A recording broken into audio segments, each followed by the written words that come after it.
a new thing. Hello, Malcolm here, and welcome to your daily devotional podcast anchored in Isaiah 43 and verse 19, which says, "See, I am doing a new thing. Now it springs up, do you not perceive it? I am making a way in the wilderness and streams in the wasteland." And we're currently looking at God doing a new thing in the life of the Apostle Peter, and today we explore Peter's sifting. Let's have a look here in Luke chapter 22. Jesus is speaking and he says, Simon, listen, Satan has demanded to sift all of you like wheat. But I have prayed for you that your faith may not fail. And you, speaking specifically to Peter here, you, when once you have turned back, strengthen your brothers. And he said to him, this is Peter now, Lord, I am willing to go with you to prison and to death. Jesus said, I tell you, Peter, the cock will not crow this day until you have denied 3 times that you know me. Now, of course, Peter doesn't really believe that. He thinks he's going to be stronger than he's going to be. But nonetheless, what we see here is he needs sifting. Jesus predicts that Peter will be sifted along with all the other disciples. The sifting appears inevitable, and I suppose if it's inevitable, then it's necessary. Peter isn't ready yet for the full calling of what God is going to call him to after the resurrection and the ascension. Peter is going to be feeling like he's alone in the trial that's to come when Jesus is arrested and Peter is accused of being one of his followers, and then he claims not to be. But he's not really alone. Satan is not guaranteed the final victory here, even though he's the one demanding the sifting.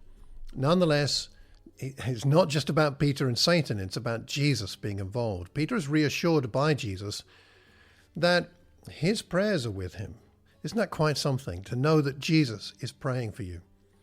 It's not that Jesus is saying the sifting can be avoided, but he is saying, I'm going to be with you in that sifting.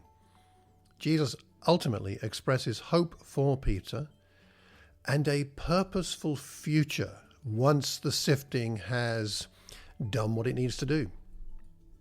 So what is sifting good for? It separates the useful from the useless in us. Satan wants to disgrace God through our failures, but our Lord knows that sifting can make us stronger. It helps to remember that in our struggles we have God with us. 1 Corinthians 10:13.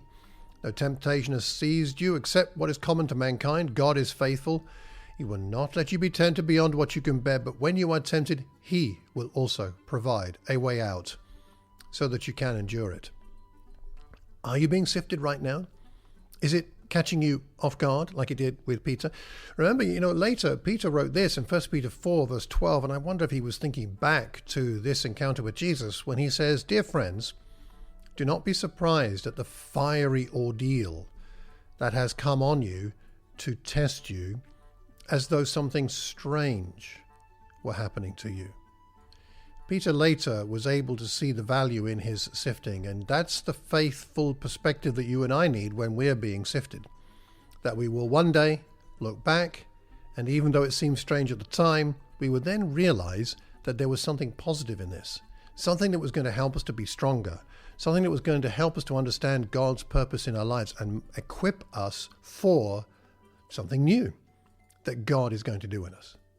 So why don't take some time today to pray about any sifting that's going on in your life and ask God to keep you strong and faithful and visionary about what that's going to produce in you and how it's going to equip you and make you ready for the new things that he has in mind.